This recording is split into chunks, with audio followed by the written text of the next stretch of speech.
حضرت اعظم گڑھ سے آج سنبھل تشریف لائے ہیں آپ، کس سلسلے میں سنبھل آنا ہوا ہے آپ کا؟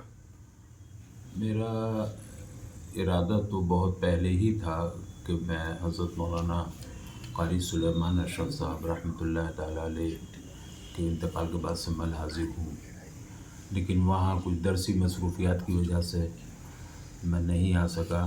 دل یہیں لگا ہوا تھا۔ پھر اتفاق ایسا ہوا کہ ماہ شریف کے عرس کی آمد ہوئی اور اس میں میرے آنے کا ارادہ بنا، تو اسی وقت میں نے طے کیا تھا کہ میں ماہ شریف سے سنبھل جاؤں گا اور حضرت مولانا قاری سلیمان اشرف صاحب حامدی رحمۃ اللہ علیہ کے بھائی، ان کے برادران اور ان کے صاحبزادے سے تعزیت پیش کروں گا، ان کے مزار پر جا کے حاضر ہوں گا۔ اسی ارادے کو لے کر کے میں ماہ شریف آیا اور ماہ شریف سے پھر رات سنبھل حاضر ہوا۔ آج میں یہاں ہوں۔ مرحوم سے بڑی یادیں میری وابستہ ہیں۔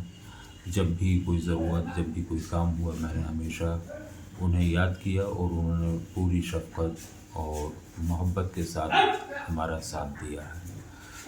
یہ تعلق ہمارا صرف حضرت مولانا ہی سے نہیں بلکہ یوں کہیے داد الہی تعلق ہمارا ہے۔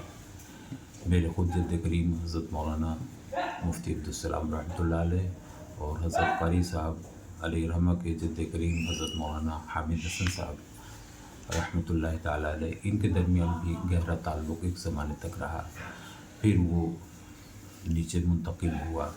میں حضرت مولانا سلیمان شاہ صاحب کے والد حضرت مولانا محمد فاروق صاحب رحمۃ اللہ تعالیٰ علیہ کی خدمت بارہا حاضر ہوا، ان سے ملاقاتیں ہوئی، نیاز حاصل ہوا۔ ان کی مقبولیت پورے سنبھل میں تھی جب امام شاہی عیدگاہ کے وہ بنے تھے۔ میں اس انتخاب میں تو نہیں تھا، چونکہ اکثر مبارک پور ہی رہنا ہوتا تھا، لیکن وہاں مجھے معلوم ہوا اس انتخاب سے بے پناہ خوشی ہوئی تھی۔ بہت خوبصورتی کے ساتھ ان کا اس سلسلہ چلتا رہا، لیکن ان کے وصال کے بعد پھر ان کے لائق اور اس کے مستحق فرزند حضرت مولانا سلیمان شاہ صاحب کا انتخاب ہوا۔ بہت خوشی ہوئی۔ ذرا سے کتنے سال حضرت رہے؟ 14 سال حکومت کی۔ انہوں نے بہت خوبی کے ساتھ اس منصب کو نبھایا اور اللہ نے انہیں تمام خوبیاں دی تھیں جو ایک اتنے بڑے امام کے اندر ہونی چاہیے۔ وصال سے جو خلا ہوا ہے یقیناً اس کا پر کرنا تو ہمارے اور آپ کے بس کی بات نہیں ہے۔ رب کریم سے دعا ہے وہ نعم البدل عطا فرمائے۔ مجھے انتقال کے دوسرے ہی دن یہاں کے بہت سے علماء کے فون گئے اور انہوں نے اس سلسلے میں کہا بھی کہ بھئی ارادہ سوئم کی فاتحہ میں یہ ہے کہ ہم غازی اشرف میاں کا اعلان کر دیں تو ان کی جانشینی ان کو دی جائے۔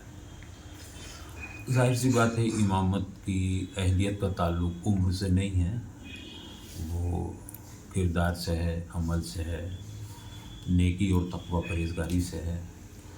ابھی ہمارے غازی اشرف صاحب سلم وہ یقیناً کم عمر ضرور ہیں، لیکن میں نے اپنے احباب سے معلوم کیا تو انہوں نے بتایا کہ ماشاءاللہ وہ سنجیدہ بھی ہیں، صاحب کردار بھی ہیں اور بہت شریف النفس بھی ہیں۔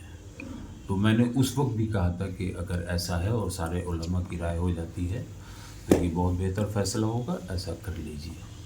یہ کئی لوگوں نے مجھ سے رابطہ کیا اور میں نے اس وقت اس کی بھرپور تائید کی اور یہ معلوم ہوا کہ ٹھیک ہے ان کا اعلان کر دیا گیا، ان کی دستاربندی کر دی گئی، جس میں سنبھل کے اکابر علماء بھی رہے۔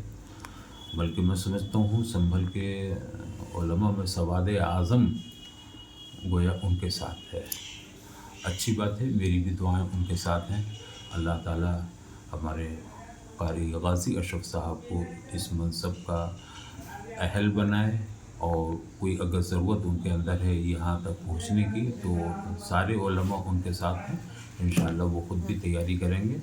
مجھے ان کے بارے میں معلوم ہوا کہ رجحان ہے ان کا، وہ اس طرف قدم بڑھائیں گے اور وہ اپنے کو اس کا پورا اہل ثابت کریں گے۔ میں آج بھی ان کے ساتھ ہوں۔ اللہ تعالیٰ ان کو اس لائق بنائے، وہ ہیں اور مزید ان کے اندر نکات پیدا ہو، وہ انشاءاللہ ایک مقبول امام عیدگاہ ثابت ہوگی۔ اللہ ان کی حمایت و نصرت فرمائے۔